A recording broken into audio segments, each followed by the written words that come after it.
Je vous l'annonçais dans les titres, le projet régional pour la mise en valeur des terres de l'Office du Niger a été lancé ce matin ici à Bamako par le ministre de l'Agriculture, Dr Yaranga Koulibaly. Plus de 11 200 hectares dans les casiers hydrauliques de Tandioura et de Touraba seront mis en valeur pour plus de 57,5 milliards de francs CFA d'investissement. Reportage de Abdraman Maïga.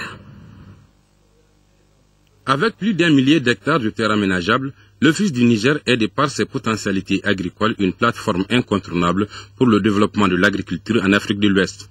Parmi ces immenses potentialités, seulement 90 000 hectares sont de nos jours exploités ou en cours d'exploitation. C'est pour permettre une mise en valeur réelle de ce périmètre que le présent projet vient d'être initié par l'Union économique et monétaire ouest-africaine.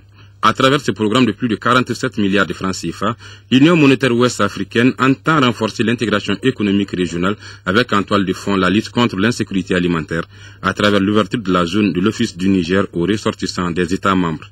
Le potentiel de production annuelle de l'aménagement de Touraba est estimé notamment à 10 000 tonnes de riz, 2 500 tonnes de maïs, 200 tonnes de blé, 100 tonnes d'arachide, 6 000 tonnes de pommes de terre, 1 000 tonnes de gombo, 1 700 tonnes d'oignons et 150 tonnes de produits piscicoles. Cette production pourrait générer une valeur ajoutée réelle estimée à plus de 2 milliards 500 millions de francs CFA par an.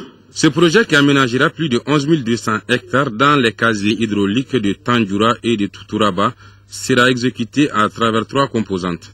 Ces différents segments concernent le développement des infrastructures, la mise en valeur agricole des terres aménagées ainsi que l'organisation et la gestion du projet.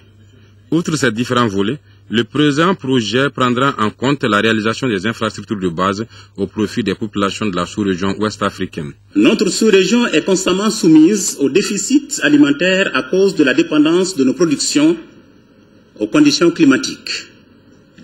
Nous avons le devoir d'inverser la tendance si nous voulons gagner les défis de la sécurité et de la souveraineté alimentaire.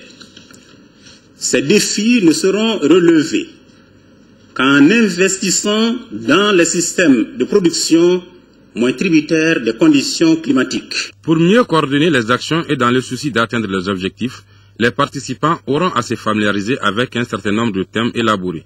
Il s'agit des thématiques comme la gestion de l'eau, du foncier, la mise en valeur des terres et enfin la promotion des investissements et l'accès au marché.